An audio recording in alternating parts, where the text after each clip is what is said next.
Your shoulders are holding back your physique. Do these exercises to fix it. Wide shoulders are not an aesthetic detail. They are what separates a common physique from one that truly impresses. The lateral deltoid is the muscle that creates the illusion of a slim waist that visually widens the shoulders and builds that V shape that any clothing enhances. The problem is that most people train shoulders thinking they are training shoulders. They do lateral raises, swinging the body, use too much weight, ignore the lateral portion, and walk away thinking the workout was productive. The result shows up in the mirror months later. A physique with a developed chest and arms, but shoulders that taper inward instead of opening up, destroying all proportion. Pure lack of direction. That is why today you will see 5 exercises that will put an end to the problem of weak and narrow shoulders once and for all. Before we begin, please tell us through the comments your name and the city from which you are watching our content. We would love to know. But before getting to the exercises, we need to go over the mistakes. I know it may seem more exciting to jump straight to the practical part, but the truth is that there is no point in performing an excellent workout if you are still making the same beginner mistakes that completely compromise muscle stimulation. A great exercise performed with basic flaws delivers a fraction of what it could deliver. A physique that does not respond to training almost always has a technical or planning error hidden before any genetic deficiency. That is why, before any movement, let us correct what is sabotaging your development right now. Mistake number 1, leaving shoulder exercises for the end of the workout. When shoulders are consistently placed at the end of the session, they never receive a truly quality stimulus. At the beginning of the workout, muscle glycogen levels are full, the central nervous system is rested, and the ability to recruit motor units is at its maximum. As the session progresses, all these factors deteriorate gradually, compromising both the available strength and the technical precision of execution. In splits that combine chest and shoulders, the problem is even more serious. The anterior deltoid has already been extensively recruited as a synergist muscle in pushing exercises, and the triceps, which are fundamental in the overhead press, arrive pre-fatigued. The practical result is that you perform shoulder exercises with reduced loads, compromised technique, and muscle tension capacity well below ideal. Over time, this means the deltoids never go through a real progressive overload cycle, since the starting point of each session is already deficient. The most effective solution is to dedicate exclusive days for shoulders, or at least rotate the order of muscle groups between training cycles, ensuring the deltoids appear first at least some of the time. Mistake number 2, letting the trapezius do most of the work. When the trapezius takes over in elevation movements,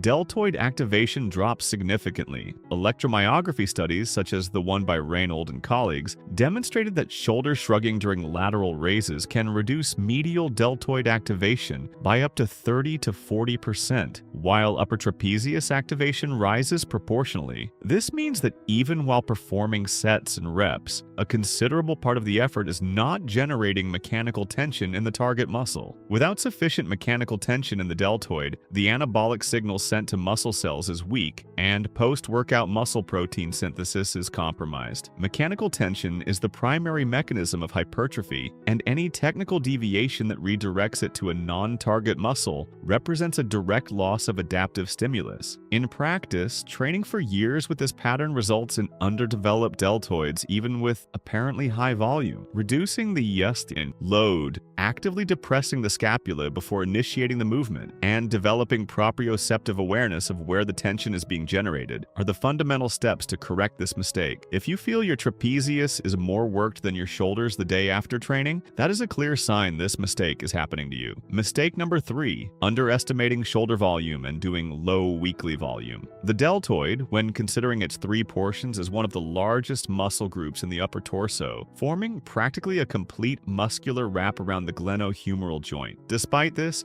it is common to see training programs that dedicate 15 to 20 weekly sets to chest or back and only 6 to 9 direct sets to shoulders. This imbalance ignores a well-established relationship in the hypertrophy literature. Larger muscles demand greater stimulus volume to generate continuous structural adaptation. The evidence-based recommendation points to something between 14 and 20 weekly sets distributed among the three portions, with special attention to the lateral and posterior deltoid, which receive little indirect stimulus from other exercises. The anterior deltoid, being recruited in all horizontal and vertical pushing movements, already accumulates considerable indirect volume during chest workouts. The lateral and posterior portions, however, depend almost exclusively on direct work, and when receiving insufficient volume, become the bottlenecks of the shoulder's visual and functional development. Increasing volume gradually respecting recovery capacity is the path to unlocking stagnant growth. Mistake number 4, neglecting range of motion and the eccentric phase to increase load. Sacrificing range of motion and the eccentric phase in exchange for heavier loads is one of the most costly mistakes for deltoid hypertrophy. Regarding range of motion, a study by Pedrosa and colleagues, published in the Journal of Strength and Conditioning Research in 2022,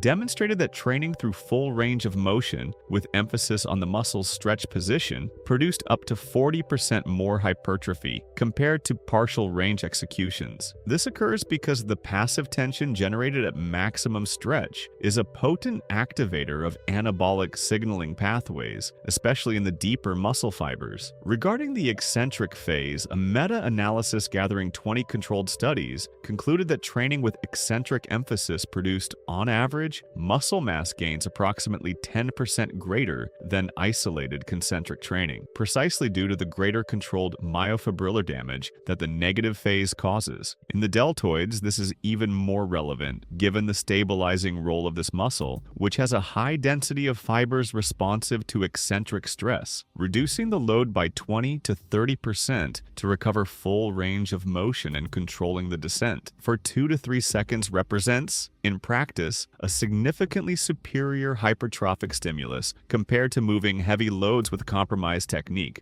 Now that you know the 4 mistakes that most sabotage shoulder development, let us move on to the exercises that will change this picture for good. Exercise number 1, Arnold press. We start with the only pressing exercise in this routine, and the choice is not by chance. The Arnold press is the ideal starting point because it is the most compound movement in our workout, the one that recruits the largest number of muscle structures simultaneously, and therefore benefits most from a rested central nervous system and full energy reserves. That is why it opens the session. Unlike the traditional dumbbell press, which mainly works the anterior deltoid in a single plane of movement, the Arnold press adds a wrist rotation throughout the entire execution, which recruits all 3 heads of the deltoid within the same set. It is worth highlighting an important point about the distribution of this workout. You will notice that we have only 1 exercise targeting the anterior deltoid, while there are 2 focused on the lateral and 2 on the posterior. This is not an oversight, it is strategy. The anterior deltoid is already intensely activated as a synergist muscle in all bench press variations, whether incline, flat, or decline, in addition to other pushing movements that likely already make up your week. Its development is rarely the bottleneck for those who train consistently. What truly holds back most physiques is the lack of width in the lateral portion and the imbalance caused by the neglected posterior. That is why the distribution is intentional. To execute correctly, sit on a bench with back support. Hold the dumbbells at shoulder height with the palms facing you, and as you press upward, progressively rotate the wrists until the palms face forward at the top. On the way down, reverse the movement with the same control, returning to the starting position with the palms facing inward. The most common mistakes are throwing the weight up without controlling the rotation, arching the lower back excessively during the press, and letting the elbows flare out too far to the sides, which transfers part of the work from the deltoids to the chest. Perform 3 to 4 sets of 8 to 12 repetitions. People with a history of shoulder impingement or glenohumeral instability should exercise caution with the rotational component and consult a professional before including it in their routine. Exercise number 2, incline bench lateral raise. The incline incline bench lateral raise solves the main problem of the standing version, the absence of real tension at the beginning of the movement. In the traditional lateral raise, when the arms are parallel to the body before beginning to rise, there is virtually no resistance on the lateral deltoid. This is the so-called dead zone of the exercise, that point where the muscle rests exactly where it should be most challenged. By resting the side of the body laterally on a bench inclined between 45 and 60 degrees and letting the arm hang extended perpendicular to the floor, you start from a position of greater muscle length with real load on the deltoid from the very first centimeter of movement. Research on training through extended range of motion and with emphasis on muscle length consistently shows that loading the muscle in a lengthened position is one of the greatest stimuli for hypertrophy, and this is exactly what this variation promotes compared to the standing or seated version. The target head is the lateral deltoid, and the inclined position practically eliminates the participation of momentum and the trapezius, forcing real isolation of the lateral head. This is especially valuable for those who have the habit of using their body to assist in the movement, as the bench mechanically removes that possibility. To execute, rest the side of your torso on the incline bench. Keep the arm extended with a slight elbow bend to reduce joint stress and raise the dumbbell with control to shoulder height. The descent should be slow and controlled, making the most of the eccentric phase. The main mistake is letting the dumbbell rest against the thigh at the lowest point, which eliminates tension exactly where the muscle would be most lengthened and most stimulated. Another frequent mistake is using excessive load that forces the shoulder to rise toward the ear, reintroducing the trapezius into the movement. Perform 3 to 4 sets of 12 to 15 repetitions. There are no specific contraindications beyond the general ones for shoulders with a history of joint injury. Before we continue, do not forget to subscribe to the channel and activate the notification bell. Having constant access to science-based information is what will make you progress with health in the long run in the world of exercise. Exercise number 3, reverse cable fly. The reverse cable fly is the most efficient isolation exercise for the posterior deltoid, and the difference compared to the dumbbell version lies in the quality of tension throughout the entire movement. With dumbbells, the resistance is nearly zero at the beginning of the movement when the arms are in front of the body and only increases as they move away. The cable, on the other hand, maintains constant tension from the starting point to maximum contraction, which represents a more complete stimulus for the posterior head of the deltoid. In addition, the cable allows a more precise angle of pull, making it easier to isolate the posterior deltoid without excessively recruiting the middle trapezius or the rhomboids. The posterior deltoid is the most frequently neglected portion in shoulder workouts, and at the same time, one of the most important for joint health and the visual balance of the shoulder. A round shoulder projected forward, a very common posture in those who excessively train the anterior chain without balancing it with posterior chain work, is largely the result of an underdeveloped posterior deltoid. Training this portion with quality is not just an aesthetic matter, it is postural correction and injury prevention. Just imagine how much your posture and your performance in other exercises would improve with that balance restored. To execute, position the cable at approximately head height or slightly below, grab the cable with the opposite hand, that is, with the arm crossed in front of the body, and pull backward in a horizontal arc, keeping the elbow slightly bent. The contraction should be felt in the back of the shoulder, not in the shoulder blades. The most common mistakes are pulling with the elbow bent too much, which transfers the work to the biceps and rhomboids, letting the shoulder rise toward the ear and using excessive load that compromises execution. Perform 3 to 4 sets of 12 to 15 repetitions. People with rotator cuff injuries should pay special attention to the angle of pull and work with conservative loads until joint health is restored. Exercise number 4, cable lateral raise. The cable lateral raise is the second exercise for the lateral deltoid in this routine, and its function is to complement the incline dumbbell version by offering a completely different resistance profile. While the dumbbell has increasing resistance, greatest at the top and minimal at the bottom, the cable maintains constant tension throughout the full range of motion, which significantly changes the stimulus on the muscle. A study published in Frontiers in Physiology in 2025, conducted by researchers from Nord University in partnership with Brad Schoenfeld, directly compared both modalities over 8 weeks and concluded that both generate equivalent hypertrophy in the lateral lateral deltoid. This validates the cable as an equally effective option and not merely a second-rate substitute. The practical advantage of the cable is that it allows you to work through an increased range of motion, including full arm adduction at the beginning of the movement, which extends the muscle stretch without losing tension at the lowest point, something a dumbbell simply cannot offer. By combining the incline bench lateral raise with the cable lateral raise, you attack the lateral deltoid with two distinct resistance profiles, ensuring complete stimulus coverage at different ranges of motion. It is a smart strategy that maximizes the development of the portion that most visually contributes to shoulder width. A bonus tip: try performing this exercise unilaterally, passing the cable in front of the body, which further increases the initial stretch and intensifies the stimulus at the point of greatest muscle length. To execute, position the cable at the lowest point of the machine. Hold it with the hand on the opposite side of the cable, passing the arm in front of or to the side of the body, and raise the extended arm to shoulder height, keeping the torso stable. Avoid rotating the torso, elevating the shoulder, or using hip momentum to assist in the movement. The descent should be controlled, respecting the eccentric phase. Perform 3 to 4 sets of 12 to 15 repetitions. There are no specific contraindications beyond those already mentioned for lateral raise exercises. Exercise number 5, face pull. The face pull closes the routine as the second exercise for the posterior deltoid, and it is perhaps the most complete on the list in terms of shoulder health. In addition to intensely activating the posterior deltoid, it works the rotator cuff, especially the infraspinatus and the teres minor, which are responsible for external rotation of the shoulder. These muscles represent precisely the movement pattern most weakened in those who spend the day sitting, type frequently, or accumulate an excess of pushing. Exercises without balancing them with pulling and external rotation work. The combination of a horizontal pull with external rotation creates an exercise that strengthens, corrects posture, and improves the shoulder's ability to safely bear load over the long term. If you had to choose just one preventive exercise to include in your shoulder workout, it would be this one. Practitioners who regularly include the face pull in their routine tend to report less shoulder discomfort during other movements, especially the bench press and overhead press, and also show visible improvement in shoulder posture over time. It is one of the few exercises where the sense of well-being and injury prevention are just as evident as the aesthetic gains. It is not an exaggeration to say that this movement can be the difference between a long and healthy gym career and a series of recurring injuries that compromise progress. To execute, position the cable at approximately face height or slightly above. Hold the rope with both hands, with the thumbs pointing backward, and pull toward your face, opening the elbows out to the sides and rotating the wrists outward at the end of the movement, as if you were trying to show your thumbs to the ceiling. The movement ends with the elbows above the shoulders and the wrists aligned with the ears. The most common mistakes are using excessive load without completing the external rotation, letting the elbows drop below the shoulder line and using the torso to assist in the movement. Perform 3 to 4 sets of 15 to 20 repetitions, always prioritizing clean execution over load. People with an active rotator cuff injury should consult a physical therapist before including this exercise in their routine, as the external rotation component may be contraindicated depending on the type and location of the injury. If you enjoyed this and also want to discover the main mistakes that are killing your chest development and the best exercises to fully develop it, we have left a video appearing right now on the screen showing each one of them in detail. Do not miss it. Thank you for watching until the end, and may God bless you, my friend.